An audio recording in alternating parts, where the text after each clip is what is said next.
Hi guys, welcome back to Exmolex. It's Thanksgiving week here in the US. By the time that most of you guys see this video, Thanksgiving would have been yesterday. You may have noticed the hashtag give thanks thing that Mormons have been doing all week. All of my Mormon friends and family, even those who rarely, if ever, post on social media, have come out of the woodwork to participate. It all started with Russell Nelson. He was supposed to share a big message with the church. It turns out it was just a social media campaign where the members of the church are supposed to share something that they're grateful for every day of the week leading up to Thanksgiving with the hashtag give thanks. Being thankful for Thanksgiving week.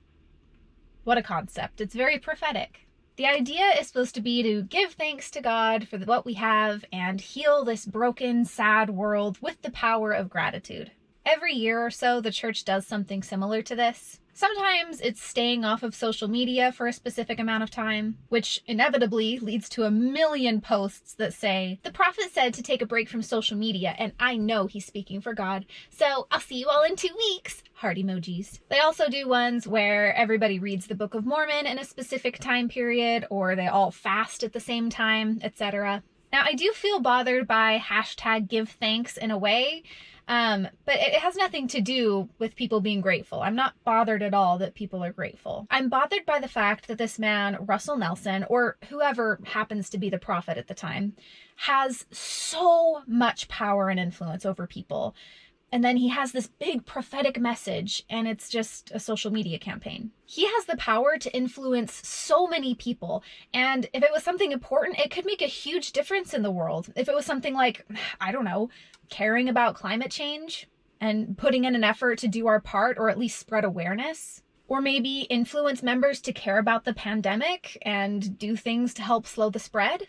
How about making a big push for equality for all human beings? These are all things I feel like could actually make a big difference in the world, especially as somebody who has millions and millions of people that they're speaking to. But instead, it's a social media campaign for Mormons that honestly, more than anything else, just feels performative.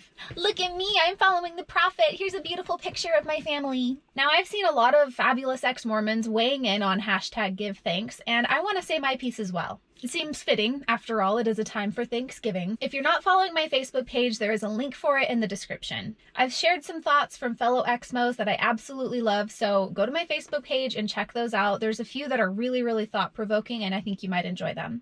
For my piece, I want to talk about the things that I'm grateful for since leaving the church. 90% of my Mormon friends who are participating in hashtag give thanks are plugging the church, so I'll go ahead and plug apostasy. Moderation in all things.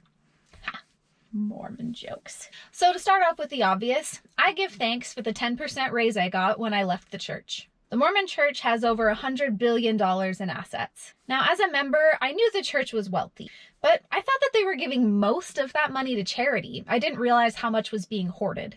I'm grateful now to be able to give money to people that actually need it rather than giving it to a giant multi-billion-dollar organization that hoards it and generates interest on it and then gives a tiny fraction to charity. When I was about 15 or 16 years old and attending seminary, I remember our seminary teacher handing out these little notebooks, and they had Jesus or Joseph Smith on the cover, and we were supposed to use them in class to write notes and stuff. I specifically remember him saying while he was handing them out, "Take good care of these. Some old lady in Guatemala just gave her last few cents in tithing so that you could have them."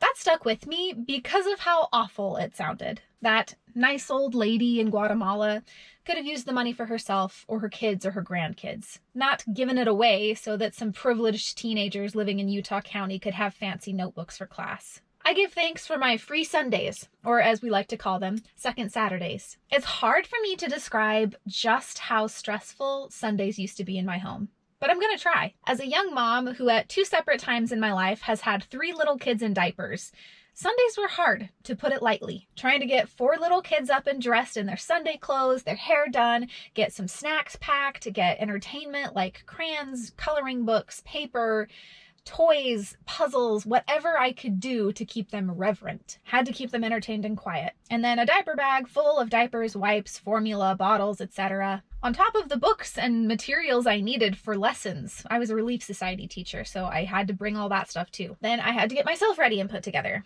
Dress, high heels, hair done, makeup done, and then getting my lesson prepared, which more often than not ended up being last minute. There is huge pressure within the church to be perfect. to look flawless, to have beautiful, well-behaved children, to be Christ-like, loving, charitable, clean, modest, motherly. So my husband and I would get to church, unload 4 car seats worth of kids, be carrying a heavy diaper bag, plus a tote with church materials and things to keep the kids entertained, infant car seat under one arm, trying to wrangle the rest of the kids either in our arms or holding their hands, usually late because being on time was difficult, as you can imagine, and all of us just absolutely stressed from the pressure of accomplishing all of this. I remember that my husband and I would often have fights on Sundays simply because of the stress. And then once you're at church and sitting down, it's a battle the whole time just to make sure that everybody is fed, entertained, that they're quiet, that they're reverent, that their diaper is changed, that the bottles are ready, trying to make bottles in the middle of sacrament meeting. It was not fun. And then after sacrament meeting, we would go to lessons. I remember when I had my 3rd baby, I was a Relief Society teacher, so I would hold my baby in my arms while giving the lesson because my husband was also a teacher in the primary. Usually by the time it was all over, at least one of my kids is throwing a big fit in the car because they've been told shh like 50 times already today. When we'd get home, we'd have to get everybody undressed and into their regular clothes, prepare meals because it's Sunday, so you're not allowed to buy a pizza and relax. Sometimes we'd have home teachers come over after church as well, which is like an hour of mingling with people that you usually don't know very well while they give you a lesson from the church magazine, The Ensign. No going out to restaurants, no going to the store, no going anywhere, basically. It's pretty much just a day of being stressed, getting ready for church, going to church, coming home from church, getting unready from church, and praying the whole time that you'll be able to fit in a nap somewhere. Now, our Sundays are literally just like our Saturdays. And it's amazing. Usually we sleep in, chill at home, play games, watch movies, take the kids out for lunch. Sometimes I stay in my pajamas all day. So yeah, now Saturday and Sunday are tied for my favorite day of the week, and I #give thanks for that. I give thanks for being who I want to be without restrictions, for being more myself than I've ever been. When I make moral choices, it's all me. It doesn't come from anywhere else. It's my choice. I can say the word ass and laugh and not feel guilty. I can get a tattoo and be proud of it every time I look in the mirror. I #give thanks that I have beautiful artwork from one of my greatest friends on my skin. I give thanks that I can wear what I want without being ashamed of my body. I give thanks because I can be proud that when I do something nice for someone else, it's because I wanted to, not because the Relief Society president gave out assignments for it. I give thanks for making my own choices without outside influence. When I support a political candidate, I'm no longer swayed by an organization that I'm a part of. I don't have to take faith into consideration, just the facts and my own moral compass. I engage in more loud laughter. I smile more, I joke more, I'm happier, I'm freer. I give thanks for that. I give thanks for no longer having my worthiness judged by anyone else. Not the bishop, not the stake president, no one. I'm worthy the way I am. I'm especially grateful that my kids will never have to strive for worthiness. There's nothing that they're not worthy of, and I give thanks that I won't raise them thinking that they were born as natural enemies of God. I'm grateful that I don't have to repent of any sins. Sinning is an arbitrary concept that has no power over me because I don't let it. I no longer have to feel guilty for meaningless things like forgetting to say my nightly prayers. I give thanks for you guys, for the community of ex-Mormons, progressive Mormons, ex-religious, skeptics, atheists, etc., who watch my videos and care what I have to say. I'm grateful that I've finally let the outside world in and found that I love it.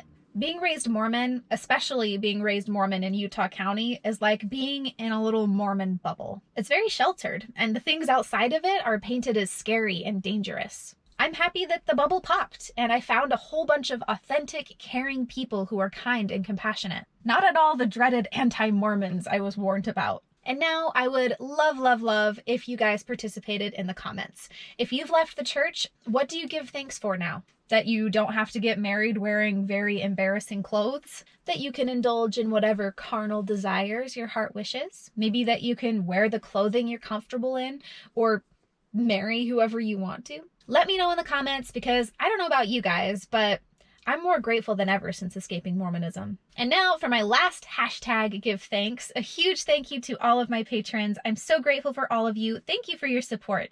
And a special thank you to @Keegar and Jake Nunyabiz for supporting at the Demon tier on my Patreon. You guys are fabulous. If you guys would like to support the channel, you can find links to do that in the description. Thank you so much for watching, and I will see you next time. Bye!